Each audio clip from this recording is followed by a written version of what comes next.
నమస్తే. ఇవాళ మనం జ్యోతిర్లింగాలు అనే పవిత్ర స్థలాల గురించి తెలుసుకుందాం.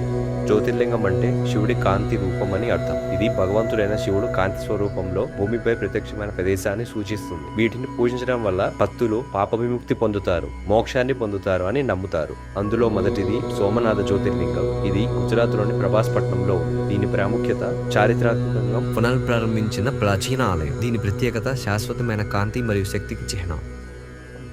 రెండవ జ్యోతిర్లింగం మల్లికార్జున జ్యోతిర్లింగం. ఇది ఆంధ్రప్రదేశ్లోని శ్రీశైలంలో ఉంది. ఇది శివుడు మరియు పార్వతీదేవి కలిసి ఉండే పవిత్ర స్థలం. ఈ ఆలయం మోక్షాన్ని ప్రాప్తి చేసే పవిత్రతకు ప్రసిద్ధి. మూడవది మహాకాళేశ్వర జ్యోతిర్లింగం. ఇది మధ్యప్రదేశ్లోని ఉజ్జయిని నగరంలో ఉంది. ఈ మూడవ లింగం ప్రత్యేకంగా దక్షిణాముఖంగా ఉండే ప్రత్యేక లింగం. ఈ లింగం కాలాన్ని మరియు మరణాన్ని అధిగమించే శక్తిగా చూస్తారు. నాలుగవ లింగం ఓంకారేశ్వర జ్యోతిర్లింగం. ఇది మధ్యప్రదేశ్లోని నర్మదా నది ఒడ్డున ఉంది. ఓం అనే పవిత్ర ధ్వనిని ఈ లింగం